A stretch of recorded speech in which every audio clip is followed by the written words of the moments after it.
안녕하세요. 아기 화장품 리뷰해주는 채널 뷰티베이비, 저는 아리입니다. 화장품 정보를 찾다 보면 EWG라는 거를 많이 볼 수가 있죠. 사실 그걸 잘 모르더라도 초록색, 노란색, 빨간색 이것만으로도 뭐가 좋은지 뭐가 안 좋은지를 금방 캐치할 수가 있는데요. 여러분, EWG가 혹시 뭔지 알고 계신가요? 저도 리뷰 영상을 만들면서 전성분 등급에 대한 얘기를 많이 하게 되는데 사실 이거에 대해서 정확하게 잘 알고 계시는 분들은 그리 많지가 않아요. 정말 그 정보를 저희가 신뢰를 할 수 있는지, 우리가 알고 있는 게 맞는지 그걸 좀 정확하게 알 필요가 있을 것 같아서 이번에는 이렇게 화장품 리뷰 영상이 아닌 정보 제공을 위한 영상을 만들어 보게 됐어요. 궁금하시다면 끝까지 따라와 주세요. EWG는 Environmental Working Group의 약자이고요. 미국의 비영리 환경운동단체입니다. 1993년도에 설립이 되었고 본사는 워싱턴 DC에 있어요. EWG는 우리가 건강한 환경에서 건강한 생활을 할 수 있도록 도와주기 위해 소비자들에게 그런 정보를 제공함으로써 좀 더 건강한 선택을 할 수 있게끔 도와주는 단체예요. 성분 분석에 대한 데이터를 제공해주기 때문에 화장품은 물론이고요. 뭐 세제라든지 아니면 우리 몸속에 들어가는 음식에 관한 거라든지 그 외 생활에 대한 정보들도 많이 들어있어요. 그리고 EWG는 화장품 정보를 확인할 수 있는 EWG 스킨딥을 운영하고 있는데요. 저희가 볼 수 있는 그 전성분은 여기에서 확인해 볼 수가 있는 거예요. 각종 임상과 연구된 자료에 근거한 정보로 데이터베이스를 만들어서 그걸 가지고 평가를 하는데요. 특히 여기서는 7가지 검사를 진행하는데 성분, 제품, 회사, 브랜드, 그리고 위험 요소, 테스트 가용성, 마지막으로 규제 상태에 대해서 조사를 합니다. 저희가 알고 있는 그 색상별 등급은 위험 요소에 대한 자료라고 보시면 되세요. 색상별 등급은 그림에 나와 있는 것처럼 나눠져요. 저희가 가장 많이 본 그림이죠. 이건 말 그대로 이 성분이 우리한테 얼마나 유해한지를 알려주는 표시예요. 이 정보만 본다면 빨간 등급의 성분은 피하는 게 맞겠죠? 근데 우리가 놓치고 있는 부분이 있어요. 바로 데이터 점수입니다. 그 성분에 대해 얼마만큼의 정보가 있어서 그렇게 판단을 내릴 수가 있었는지에 대한 건데요. 자세히 살펴보면 위험 등급은 그린 등급이지만 그 데이터 양이 적은 게 있어요. 화장품 성분으로 많이 사용되는 글리세린과 판테놀을 한번 비교를 해볼게요. 이 두 성분의 등급은 그린 등급이에요. 즉 우리가 사용하기에는 해가 없다는 거겠죠? 이 성분들의 판단을 내릴 데이터의 양은 어떨까요? 글리세린을 보면 굿이라고 적혀 있고요. 판테놀은 리미티드라고 적혀 있습니다. 즉 글리세린을 판단하기에는 데이터 양이 충분했다는 뜻이고 판테놀은 이거를 판단하기에는 데이터 양이 좀 적었다는 것을 의미하죠. 이 부분을 비교해 봤을 때 과연 판테놀이 우리한테 무해하다고 단정 지을 수 있을까요?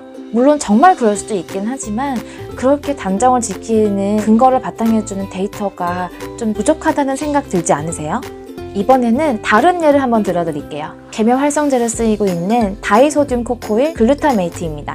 위험 등급은 1등급이에요. 즉 위험도가 낮은 등급이죠. 하지만 데이터 등급은 어떻죠? 넌입니다. 없다는 거죠. 데이터가 충분한 성분들은 아주 옛날부터 길게는 몇십 년 그 정도로 긴 기간만큼 데이터들을 많이 축적을 해놔서 충분한 판단을 내릴 수 있는 근거가 있는데요. 우리 세상은 점점 변하고 새로 생기는 화학 성분들이 있기 때문에 옛날 성분들과 비교해 봤을 때는 그 데이터가 적을 수밖에 없어요. 그래서 어쩌면 위험 등급은 낮지만 데이터 양이 적다고 나올 수밖에 없는 거죠. 데이터가 적으면 그만큼 위험한 결과가 많이 있다는 것을 찾아내기가 어렵기 때문에 그럴 경우에는 등급이 0부터 시작을 한다고 합니다. 즉 데이터가 적으면 0부터 시작할 가능성이 크다는 거죠.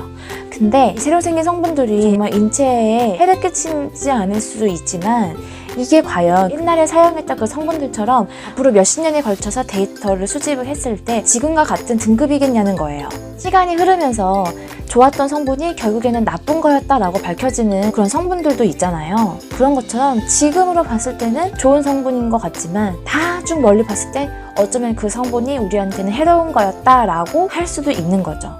하지만 지금으로서는 우리가 그거를 알 수가 없다는 게 참 아쉽습니다. 그렇다면 과연 우리는 이 EWG 정보를 어떻게 판단 내리고 어떻게 받아들여야 될까요? 지금까지 알려드린 정보를 토대로 한다면 EWG를 절대 맹신? 이렇게 하기는 좀 어렵다는 걸 알게 됐어요. 사실 우리나라가 몇 년 전에 겪었던 그 가습기 살균제 사건 다들 아시죠?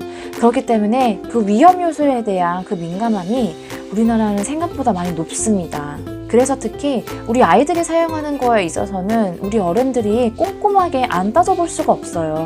화장품 회사 입장에서도 소비자들의 선택을 받으려면 이 제품이 안전하다는 것을 눈으로 바로 보일 수 있도록 해야 되기 때문에 안정성을 빨리 캐치할 수 있도록 위험 등급 위주로 설계를 할 수밖에 없는 것 같아요.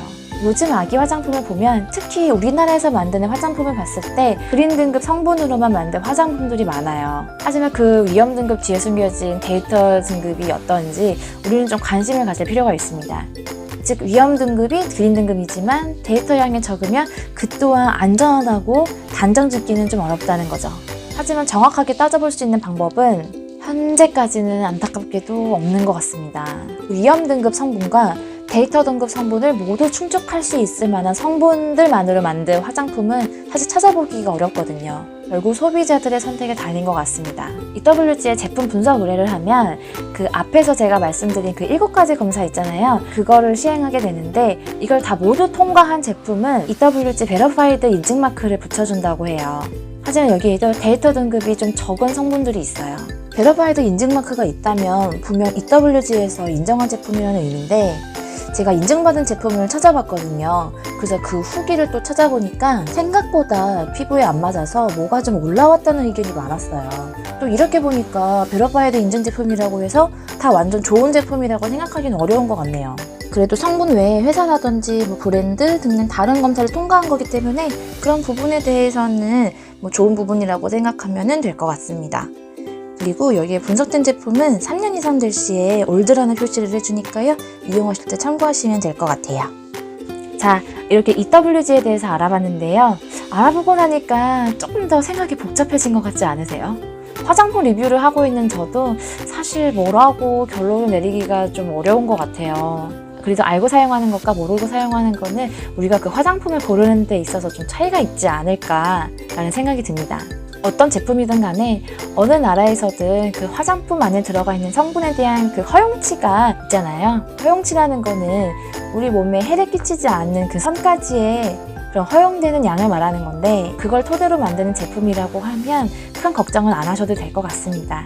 오늘 제가 준비한 영상은 여기까지고요. 다음번에 또 유익한 정보를 가지고 여러분들을 찾아뵙겠습니다.